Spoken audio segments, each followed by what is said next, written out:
All right, everybody. Before we start this episode of our 2000s, 61 days of prime time, very excited to get into that. But first, at the top, we wanted to basically do a shout out to the late Tony Todd.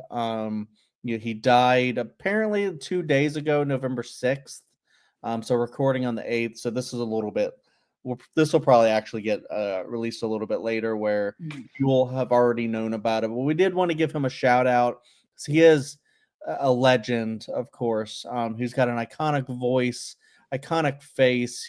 So phenomenal in so many different like franchises and just other like one-off horror movies, like even stuff like the Dawn of the Dead remake, or no, sorry, the Night of the Living Dead remake that he was in. And he's Candyman. He's William Bloodworth in most of the Final Destination movies. Such a fantastic horror actor, an icon, a legend. And he's really going to be missed. He was 69, which is really really young. Yeah.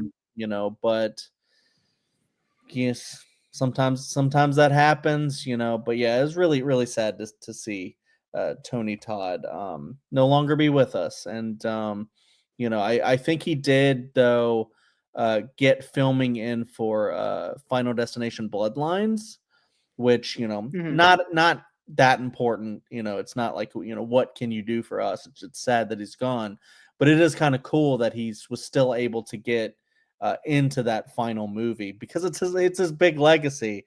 His Final Yeah. Destination is really important to his legacy, I think, and Mhm. what he did for the horror community, horror fandom, and just horror movies, and the scope of horror movies in general.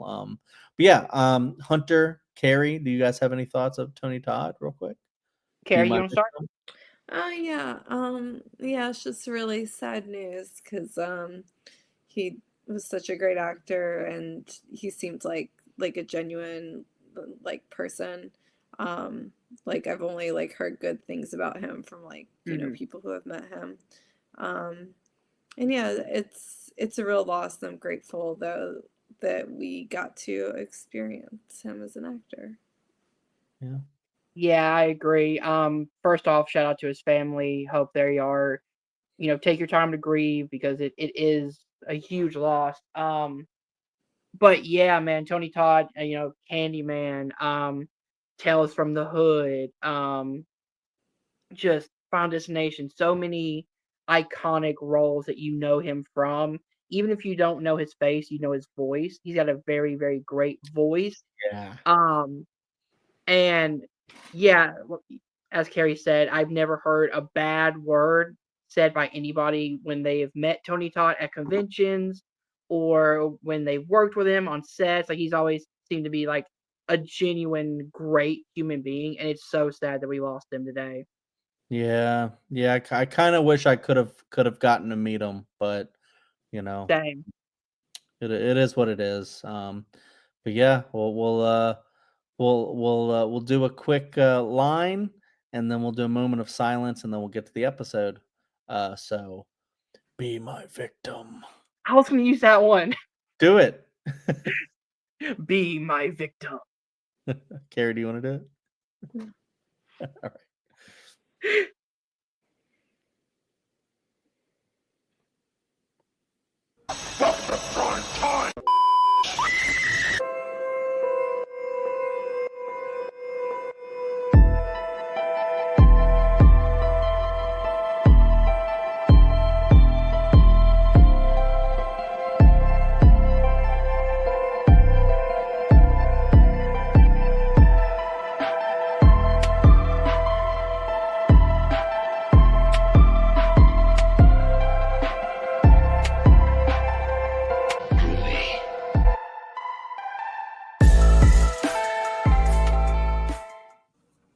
Welcome to Prime Time, everybody. We are back with our 61 Days of Prime Time. I'm your host, Hunter Chambers. I'm joined by my co-host, Chad and Carrie. How's it going, guys? It's going great. Yeah, we are talking about the 2000s today. We have 6 movies from the year 2000 to 2009. I am super excited to get into this. We have this one, the 2010s, and finally the 2020s to go. It's been a long Odyssey type journey that we're going on, but I'm super excited to be in this last half. Yeah, I agree. We started this back in September, and we did not expect it to go into November. But I remember after we formed this whole thing, we were like, "Are we gonna be able to get through this like by the end of October?" And then we were like inching closer to Halloween, and we were like, "No, we still got like a lot more movies to watch. Got like 2 whole decades to go through." Mm-hmm. But it better late than ever. We're getting it done, and I'm really excited because the 2000s it's just a really fun decade. I don't know if there's like a ton of great movies in the 2000s, but there's a lot of gems sprinkled in there. And then this slate, I think, gave us some ones that we might have seen before that we really like, and then maybe at least one or two maybe that we haven't seen, or some of us haven't seen, and still like. Well, maybe some bad ones too. We'll talk about it. But yeah, I guess if there's nothing left to say, we can get into the first movie right now. Yeah. All right, cool. All right, so we're gonna get into the first movie. I think this was a Carrie selection. We're gonna go to The Convent. This one. All right, Hunter, start with this one. Yeah, this one. I didn't know what this movie was. Didn't know what it was about, and I did not like this one. It was my least favorite of the six. It was a jumbled mess. The acting wasn't that good. It had that kind of almost raunchy 2000s American Pie type character going on that I didn't like. Right. Just it felt like they tried to do a Tommy Wiseau The Room for horror, and it didn't work because that movie's like unintentionally funny. This one tries to be funny and doesn't work. There's nothing about this movie that I can find positive, and like even the filmmaking feels all jumbled. Like it feels like multiple scenes that don't make sense with the scenes they have previously. Yeah, I mean, I agree with you, Hunter. This is my lowest ranked of the six, and honestly, I put this at the bottom of my overall ranking. Like this thing is just there was nothing really redeeming about this. It opens up like with like a shooting in a church. Mm-hmm. I was like, okay, this is kind of interesting. Maybe it's not as bad as like the reception is. And then it just like really went nowhere from there. Like you said, there's really no characters that you like or that are really interesting at all. And some of them are like the main one guy who keeps being like I could just give me like 5 minutes and I'll go have Mm-hmm. sex with anyone. And it's just like, I hate these characters, especially that one. And yeah, even when it started to actually get into like, supernatural type stuff and things like that, I don't think it was really filmed well. It just wasn't really like interesting to watch, or none of the like kills looked really cool or anything like that. I just couldn't grasp on anything that I really could enjoy in this, which is very unfortunate because I wanted this one to be kind of like you were talking about, like a so bad it's good kind of a thing, where I just like at least it's kind of fun to watch, but I just don't think it was personally. Carrie, what did you think? Yeah, I agree with you guys. Like the opening was pretty cool, but that was about it. The dialogue was pretty bad.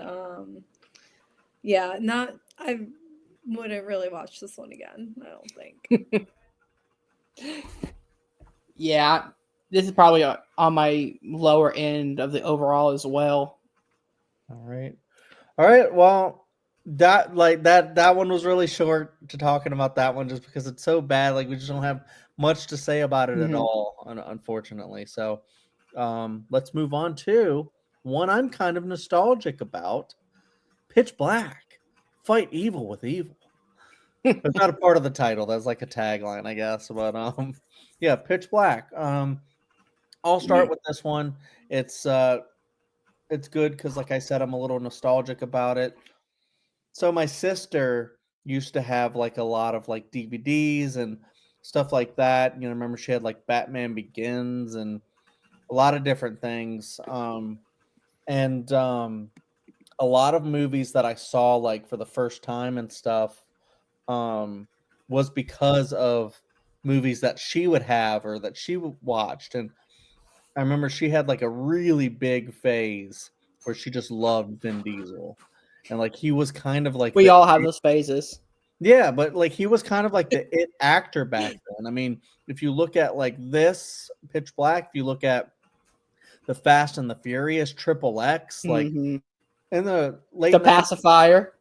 Pacifier, in the late 90s, early 2000s, like he was like not only getting in some of these like really big kind of franchise movies, but or big like blockbuster movies, but then he was also like creating franchises. And you know, the Riddick character in Pitch Black ended up going on to being in like, you know, other movies as that character, like the Chronicles of Riddick and stuff like that. Wasn't there like 2 sequels? I think there were. I remember seeing Chronicles of Riddick. I didn't really care for it, but from what I remember, but I barely remember it.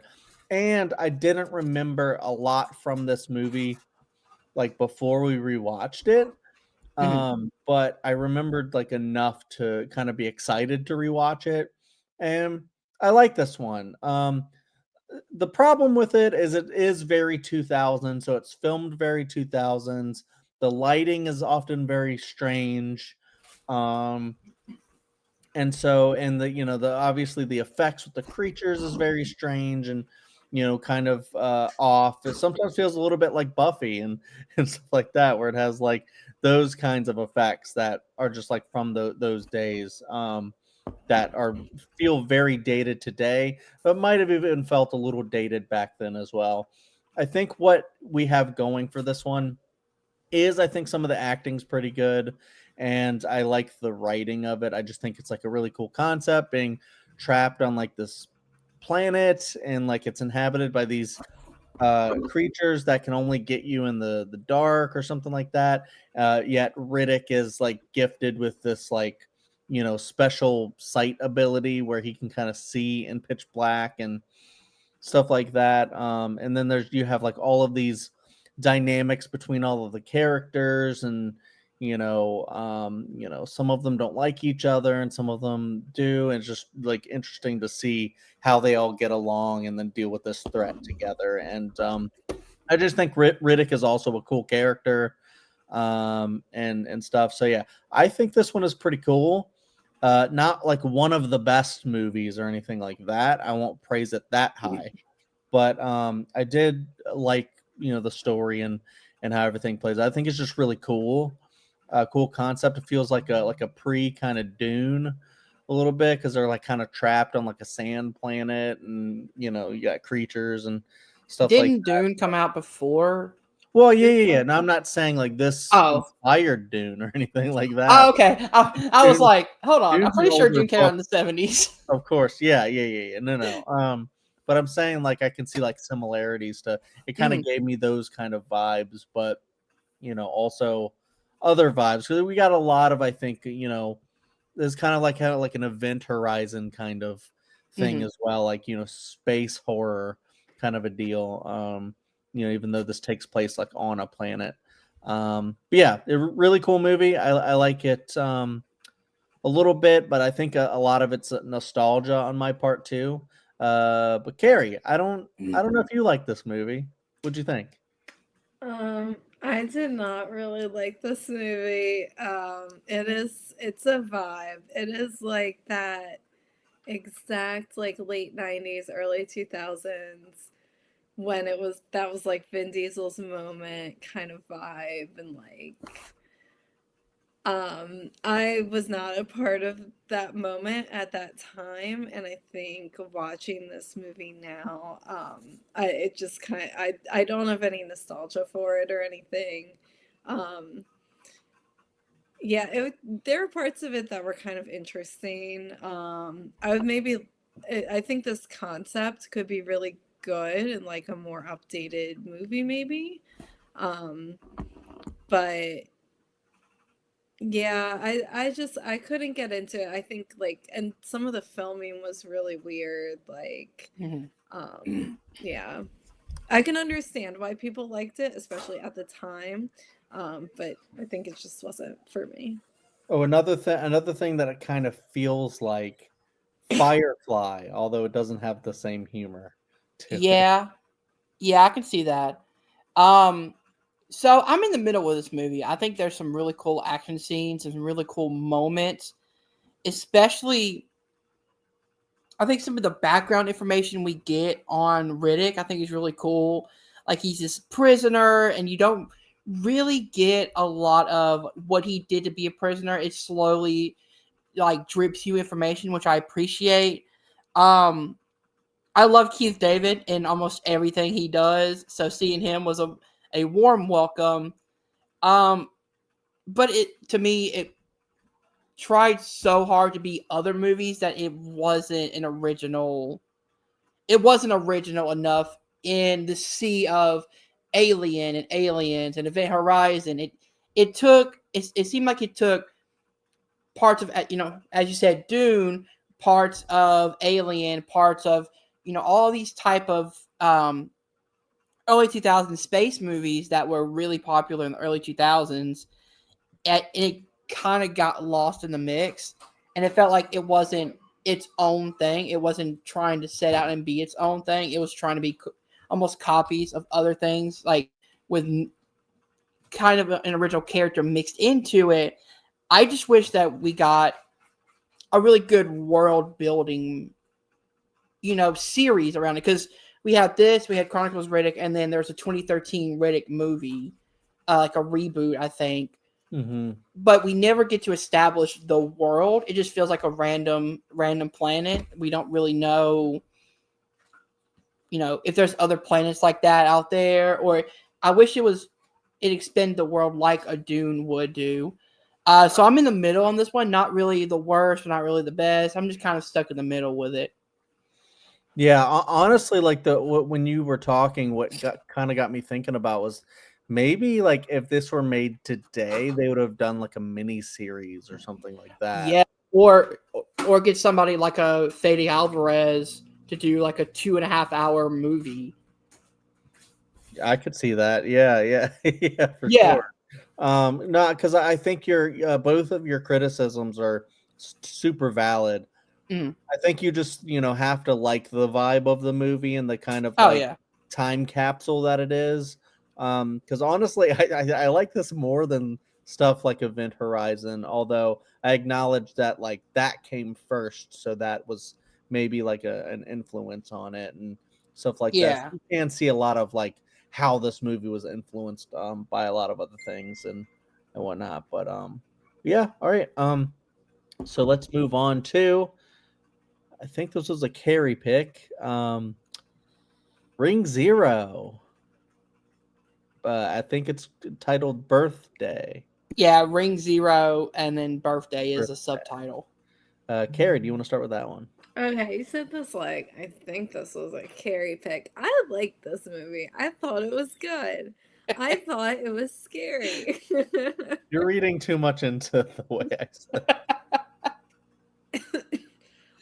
Honestly, realized that when we put this on that I probably shouldn't have chosen this movie. It is a prequel, but it also comes after like a bunch of other Ring films, technically, like as far as release date. But it is a prequel, so I think it hopefully it was fine. I think I liked it. I liked it. I thought a lot of the imagery was really scary.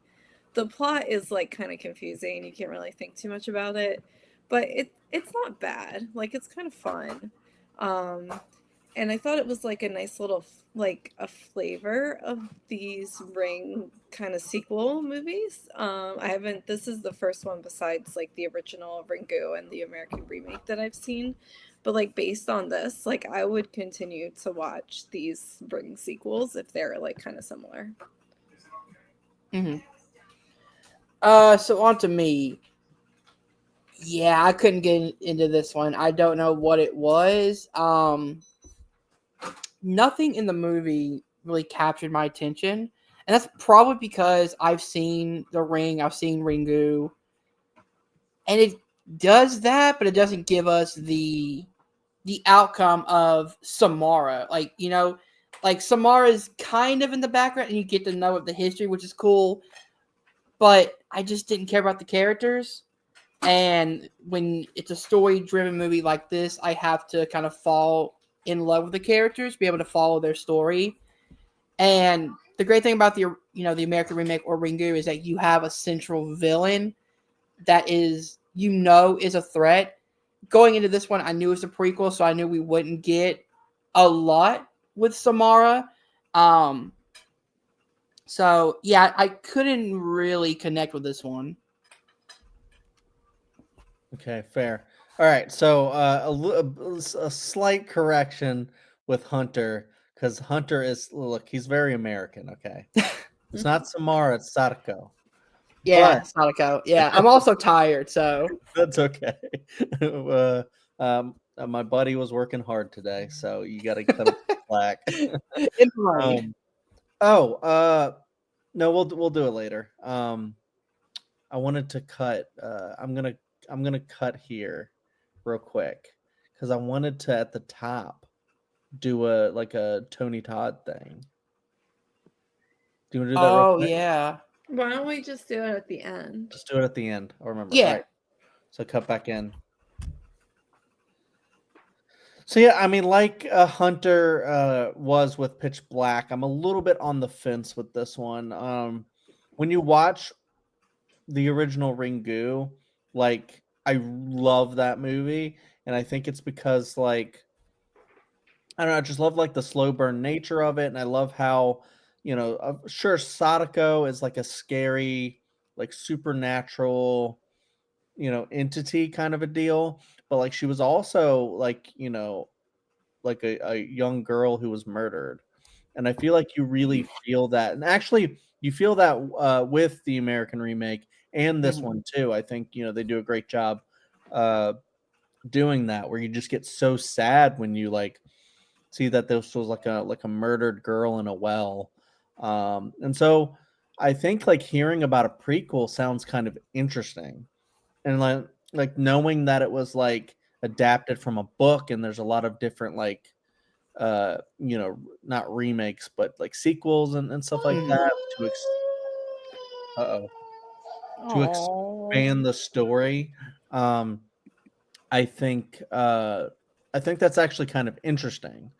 So I thought that Ring Zero was a little interesting, but I also am kind of on Hunter's wavelength where I don't know if like the execution was the best. I like a lot of the ideas. I like the idea of like kind of Sadako's like split into two or something like that, and like there's like a light side of Sadako where she can heal people, and then there's the dark side. And it got really weird because like everyone like started to hardcore blame Sadako, and they were like chasing her and trying to kill her. I was like, it's getting crazy, like this movie. And then like towards the end, when you actually started to see like dark Sadako, just kind of like disapparating and reappearing in other places and stuff, that started to get really creepy. And then of course you got to see the final scene of Sadako getting murdered and thrown in the well by her like father or whatever. And of course it's really sad, so it's like a really sad horror movie. I think parts of it work, I think other parts don't. I think we've all hit on like a lot of the criticisms of it, like it's kind of dull in places and stuff, but when it's interesting and fun, it kind of gets really interesting and fun. But yeah, I don't know if I'd really want to watch this one again, but I would want to watch the other sequels, I think, down the line. Mhm. Kind of see the story more fleshed out because they got me interested, like building the characters the way they did. So Mhm. this was for the record, I'm glad Carrie picked this one when she did because it's like she said, it's a prequel, and I feel like I read somewhere that people said this is a good one to start with, even though there were like chronologically in real time other movies that came before this and after Ringu. But I actually wonder if watching this first would give you a better, more like information going into like a Ringu. I think so, yeah, actually. And now I kind of want to rewatch Ringu now because I like it so much. Yeah. All right, well, I guess we can move on to another. Wait, is this also J horror? Yes, it is. Dark Water. It's directed by Hideo Nakata. That's definitely sounds like a Japanese name. So, all right, Hunter, do you want to start with this one? Yeah, I actually really enjoyed this movie. I think it was creepy. I think I cared about the mother and the daughter and their relationship. And like the great thing about this movie is like from the beginning, and then there is in the middle, it is kind of a dull period. But what's cool is there's always they're always giving us something to look at, and whether it's the background or whether it's a conflict between the mom and her, you know, her ex husband and the father. And you have that tension there, and you have her daughter, and I think their playfulness is really well done. Where like they're joking around with each other, and and then the rings on the water prints on the ceiling start to get more and more and more dark, and water starts dripping everywhere, and you really start getting this mystery of what happened to this girl, blah blah blah, what the entire mystery of it, and that keeps you hooked all the way through. I think the acting was really good. And there was actually a 2005 remake of this starring Jennifer Connelly, and I didn't know that till recently. Um, and yeah, I really enjoyed this movie for what it was. Yeah, I wonder if the remake's any good because I think this one was pretty good. I do like Jennifer Connelly, but I also And like Tim Roth. nice, nice. Well, yeah, I guess he's in a lot of these movies. But yeah, I uh, I thought the acting in this was pretty great. I like the story. I like the characters. I like the creepiness of it. There's quite a few scenes that are really really creepy, especially that scene in like the elevator, like towards the end. Mm-hmm. Blanket spoiler alert. We've already been spoiling some of these, but Yeah. in case you weren't aware, we're just kind of talking about all the everything with these movies. Mm-hmm. There's a part where she goes in the elevator with her daughter, and we see this a lot in like horror movies that are kind of like mysterious and stuff and Mm-hmm. psychological, where she's in there with her daughter, and you're just I was sitting there like, you should take the stairs. This elevator's obviously not working. Um, and she wasn't doing that. She was just kind of sitting there trying to get the elevator to work. And then she looks over at the door, it creaks open, really creepy like. Her daughter walks out, and then you're just like, if your daughter's right there, then what are you holding right now? And it turns out it was the ghost. And yeah, I like the mystery of like finding out the daughter or the young girl from the Mm-hmm. past, kind of drowned and stuff, and is now haunting this place, and water seeping in like from everywhere, and you Mm-hmm. know you can tell the ghost like feels like kind of pissed off but a little sad too. And then I just love how the mother basically uses her like motherly instincts to kind of save the day, but like unfortunately it causes her to I guess disappear, go into the ghost world or something Mm-hmm. like that. And she has to say bye to her daughter, which is really really sad. And then you get her like a little bit aged up, and um, trying to like talk to her mother and stuff, and it just gets really sad. It's like, then her mother's just gone. Mhm. But I do like, throughout the movie, like Hunter explained it pretty expertly, but like, yeah, I like just how like the mother's struggling, like they're struggling from, like, she's about to lose custody. I think like her ex is trying to like get custody of her daughter. Mhm. She's kind of like struggling financially and, kind of messing up here or there. And it's like you find out like little mistakes that you make can like really, paint a bad picture and, just put you in jeopardy of losing your child. And that's Mhm. also just very scary to think about. So I like the tension that is there for her to not only try to find out, solve this mystery, but also solve how to not lose her daughter and stuff, and keep her daughter safe and all that. So yeah, I thought this one movie was pretty great. So I'm glad I found this one because Mhm. I was looking for like kind of like an underrated gem that maybe we could check out and like. And I think we did. Carrie, did you like this one? Yes, I really like this one. It's a fantastic movie. It's scary and it's also really sad. But it's good. Yeah.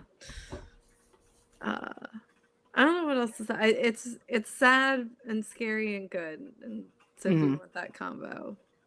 All right. I guess Hunter and I said a lot. So One more thing. Apparently, if you're into true crime, there's a case of Elisa Lamb, oh and yeah. apparently, the 2005 remake has a lot in common with that case, including like residents of the well, in this case it's a hotel, but it's an apartment building in the remake as well as in this movie. But their water starts getting tasting weird. It's like dark and stuff, and then you find out that somebody got to the roof of the hotel. In the actual case, Elisa Lamb ended up in the water tank, and it caused the water leaks and stuff to happen. So So it's weird how like the movie came out like 8 years before that incident happened. so creepy. Yeah. That's a creepy case. When I heard about that. Hmm. All right. So we can move on to one that we've seen a few times. The Descent. And I'll start Yes. with this one. This is the Descent is a movie that has improved for me. I think every watch that I've done. The first time I liked it okay, but I didn't love it or anything. I wouldn't say like I adore it or anything like that, but I do really, really like it. I think it's a pretty great movie. Um, Neil Marshall is a great director of this, and I love how they like used like they built these tunnels and stuff and like a set, Hmm.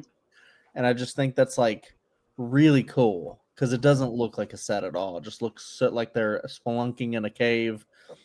It's really creepy. And honestly, I know it like, I don't want to say evolves. I was going to say devolves, but evolves into a story about like, these like creatures that were like, I think once human, and they kind of like, Hmm. you know, devolved into like this like primitive, like blind, you know, cave dwelling like monsters. Um, Yeah.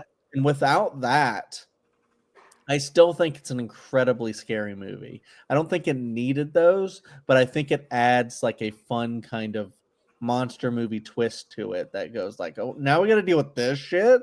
We are Hmm. already like trapped in here, and didn't one person's broken their leg. Like I kind of like I kind of want to see the movie where it's just them all trying to figure out how to get back out. But I feel like we have a lot of those like true rescue type of movies anyways. Hmm. Um so this adds like a fun like little twist where they're not only trapped in there, but they're trying to figure out how to, deal with the monsters. And you also have like this like the dynamics between some of the characters, like the I love main that. character's husband was cheating on her, and then he dies, and I think her daughter died too. Yeah, this opening scene is it Wild. sucks. Yeah, it's wild, and really sets you up to kind of be depressed a little bit. And then, but then, yeah, you have the woman who was doing the cheating, who not only did that, but also led them into a series of caves that they just didn't know anything about, and like I Mhm. think left the map too, and just like a whole, just set them for failure, set them up for failure, and those dynamics really play into it. There's some surprises with how people are killed like suddenly and Yeah, especially one brutally. with the pick. Yeah, Goes around it. I love how fast it is. yeah, and so surprising. And a lot of brutal stuff with the creatures. I remember the first time I think Carrie and I watched it together. There's like a one big scare, like when you're kind of first realizing what's going on. It's like a night vision type scare, and Hmm. you're just like seeing a character, and all of a sudden you see the creature behind her. I The remember, sound effects are really good. yeah, I remember I saw the creature for a good like 1 Mississippi, 2 Mississippi, 3 Mississippi before Carrie saw the creature. And so there's a little bit of a delay of me seeing it and going, "Oh my god!" and then Carrie screaming, so like jumping. So it was a pretty fun watch for us. Um, but yeah, all that aside, and just the dynamics between them, and like the main character, basic Sarah, basically like turning into a badass, like a bloodied Hmm. up badass, is just so cool to see. I just love that. It reminds me of like what we would get later with like Samara Weaving and Ready or Not, and all these Hmm. characters that just like end up like looking, or Sigourney Weaver and Alien, just looking really cool by the end of the Or the movie. girl from You're Next. Yup. Sharni Benson. Hmm. And yeah, I don't know. This is just a really cool movie. And all of the like tight crawling sequences, and the one where they're like trying to like get across like the endless pit, is Hmm. just so terrifying and just scary. This is just a really cool movie, and it's got so much in it. Carrie, you like this one? Yeah, I mean, I love this one. I think it's like a modern classic. And yeah, I think it's the only horror movie I have physically screamed during. Like, I think it's so scary. And yeah, it holds up still on a rewatch, just especially because of the character story, I think, that's involved, and just the scenes are still just as tense. I think the effects hold up really well too. So yeah, it was just a pleasure to rewatch this one. The Hunter. Yeah, so this was one of my two picks. I absolutely love this movie. I think I've seen it, I think 4 or 5 times already, but every time I watch it, I love it more and more. The opening scene, I think, it's shocking because you're not expecting that to happen. It's just the car crash, how sudden it is, and then you just see, I think, a pipe just go through the skull, and then it cuts, and like that great like hospital shot where it like pans out and it's all dark, and then it comes out and it's just her in the middle of the hospital. I think is really, really cool. The creature designs I think are really cool. They're like it's a basic design, but it looks so cool in this kind of closed off claustrophobic area where you're not sure where they're coming from. What I love most is there's no breathing room in this movie. If it's not the monsters, it's this turmoil and drama and cheating scandal that's over here. There's always something on screen that's keeping your attention. And I think for Neil Marshall to not only make this movie claustrophobic by keeping it in this one small like cave area, but also you have the creatures, you have claustrophobia, and then you have this turmoil added on there. It's so much for our lead to survive, and the ending where she like reaches her hand out from the dirt, almost like an Evil Dead poster. I think was just, this movie's epic, and I freaking love it.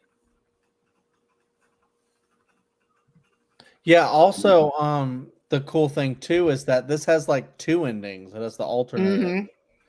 One ending is where she gets trapped in the cave system.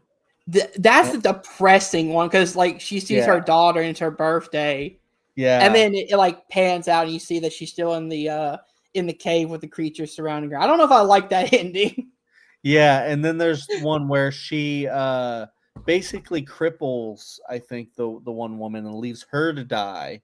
Mm-hmm. And then she escapes and she's, in the car and you're like, oh, she escaped. And then there's the ghost thing. That was a very good scare, because I was not expecting that to happen. But she also kind of looked like Ellen Burstyn. Not Ellen Burstyn. The lady from Texas Chainsaw Massacre at the end of the truck where she's like screaming. Oh, I don't remember the actress's name, unfortunately. I should know that, but I don't. We're not great horror fans, I guess. I was gonna liken it to something else. Shoot. Oh, I like how this is a movie that has the happy ending and then the sad or depressing ending that you can look at and figure out which one you like more, kind of like Get Out does, where it has the happy ending and then depressing ending, and then you're like, the theatrical one chose the happy ending, I think, in both times. Yeah. And I think I like the happy ending in both ones as well. Yeah, all right, so we can move on to the final one before Carrie falls asleep, and it is Let the Right One In. Talk about a true classic. Carrie's starting with this one. Yeah. Okay. Yeah. This one, vampire movie with kids. I mean, again, this is like a modern classic. It's an amazing movie. We haven't watched this one in so long. It was nice to see it again, but I forgot just how dark this movie is. It really is kind of a harder watch than I was expecting. It's still really fantastic. It's just beautifully shot and acted, and like fantastic story. But yeah, way darker than I had remembered. Yeah, so this is the second one of my picks. I watched this once, and that was after I watched Matt Reeves's remake, Let Me In, from 2010. I really liked that one and realized that was a remake, so I went back and watched this one from 2008, and both are really good. I prefer this one just slightly because you get more of the connection between Ellie and Oscar. Like, you get more screen time of them just being kids, and I think the remake pushes past that to get to the monster, the vampire stuff, which is, understandable, but I like kind of a slow burn that like really gets us into the characters, and this does it really, really well. I love Oscar as a character, somebody who was, is bullied, doesn't know how to stand up for himself, and it takes someone like Ellie to find his inner strength. It's a really cool kind of love story in a way that's not like a Twilight where he kind of glorifies it. I mean, both of these characters really are damaged in their own personal way. Ellie is a vampire. She has this kind of burden, but she also meets Oscar, who has this burden of having to grow up in this kind of shitty situation. And I absolutely love it. I think the acting is fantastic. Some of the shots are beautifully done. Like the changing of seasons, I think, is done really well, where you don't really notice it at first, and then you slowly start getting more and more of the seasons changing. Yeah, this one's a masterpiece in my opinion. Yeah, I agree. I think this is just a great film. Happens to be a horror film, happens to be a vampire film. It's a coming of age film. It's a drama. It's got a lot going for it. It's just a really cool film, like you guys said, well shot, well acted, great characters. I just love the story. This is just like a modern like vampire classic film. Um that I just love the connection between Oscar and Ellie, like Hunter said. I do think Let Me In is a pretty good remake. But I Mhm. do think this is the like superior film. This one goes really freaking hardcore. Like Carrie said, it's very dark. You get like a one lady getting turned into a vampire and then like torching the hospital room, which is a crazy scene. uh Yeah. Ellie's familiar, is doing the dirty That deed. that death And scene hit me harder on the second time because I didn't realize how like the thud when his hand hits yeah, the trash can, how like impactful it was. yep. She got a last little bit of drop. And speaking of saying she, it's like it's even kind of like unclear whether Hmm. Ellie is like any gender. I think Ellie kind of transcends gender in a way in this. Yeah, so I think there's a line in there where Ellie says, "I'm not a girl," Yeah, and I think what's great about that is you can interpret that either way. As in, I mean, she's not a girl; she's a vampire, or you can take it as she doesn't identify with being a female. yeah, exactly. And I don't know if that's like a trans allegory or anything like that. Maybe you can have that read on it. I don't know that much about Hmm. like those issues to really do a deep take on that. But I think it's in there. I think Hmm. this movie has a lot of great themes and stuff like that that you can read on. But the thing that I love about this the most is the coming of age kind of tale, because you have Oscar trying to learn how to defend himself from the bullies, which he does, and he like think he like deafens this kid that Oh yeah, he hits him hard with that fucking yeah, shovel. and or it's like a stick or something like Oh that. yeah, yeah, yeah. It's a Um hockey stick. Sorry. and yeah, and stuff. But yeah, those bullies are hardcore. They get like one of the really older kids. The older brother, I think, of Yeah, the one he hit with the stick. yeah, and he like, he's gonna murder this kid, like drown Oscar. And that like final scene of them getting massacred by Ellie, and you get the shot from under the water. It's just such a cool freaking scene. This is a So like a brutal. difference that I noticed between this one and the remake. In the remake, you actually see the head and the limbs. This one, I think you only see like in the very very background, Yeah, like maybe a few body parts. But in the remake, because they had the R rating and they wanted to kind of up the gore, you see like the head floating into the water and things like that as well. yeah. I mean, this one's also like really, really brutal too. Oh yeah. So many ways. So yeah, I like how they complement each other. But I also like the cool like visual stuff that they do. Like there's a Mhm. couple parts where you get to see Ellie, and it'll cut to her and she'll look like an older woman, and then it'll cut back to her and she'll look like a younger girl Mhm. again, or younger person, child. um and I just love how they play on the whole she's 12, but she's been 12 for a long time, Yeah.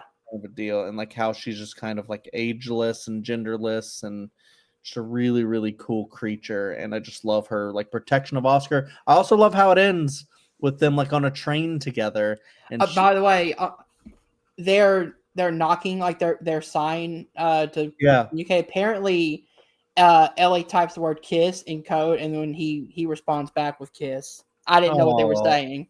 yeah, like a little Morse code type of Hmm. sign language they're trying to do. Yeah, I think this is a fantastic movie. Friend of the channel, John Marr, I think it's his favorite movie, or favorite horror movie Wow. at least. Maybe I'm misspeaking, I don't know, but I think that's true, and it's fantastic. I really love this one. It's a very highly ranked for me. So all right, now we're gonna go through our rankings of these Hmm. films. Hunter, do you want to start? Yeah, I'll start. All right, so my number 6 is The Coven. My number 5 is Ringo Zero. My number 4 is Pitch Black. My number 3 is Dark Water. My number 2 is Let the Right One In, and my number 1 is The Descent. Ooh, okay. All right. So my number 1 is The Covenant. Number Your 6 number 6. My number 6 is The Covenant. My number 5 is Ringu Zero. My number 4 is Pitch Black. My number 3 is Dark Water. My number 2 is The Descent, and my number 1 is Let the Right One In. Harry, what is your ranking? All right. My number 6 is Pitch Black. My number 5 is The Convent. Wow. My number 4 is Ring Zero. My number 3 is Let the Right One In. My number 2 is Dark Water. And my number 1 is The Descent. Wow. I like that all our threes were all kind of different. Yeah. All right. So that's it for the 2000s. We're gonna go to the 2010s and the 2020s, wait. and then we'll be done with the slate. Finally, it'll probably be towards the end of November that we'll finish just in time to, I don't know, maybe we'll talk Christmas horror movies or something like That that. could be But, fun. But also, we would in December. We also got to get ready for the Primetime Horror Awards in January. So we have a lot of stuff on our plate still. Oh so. yeah. Oh yeah, that's gonna be fun. But all right, yeah, Hunter, go ahead and close it out. All right, guys, if you did enjoy this, please hit that like button, subscribe to Welcome to Primetime, and remember, stay scared.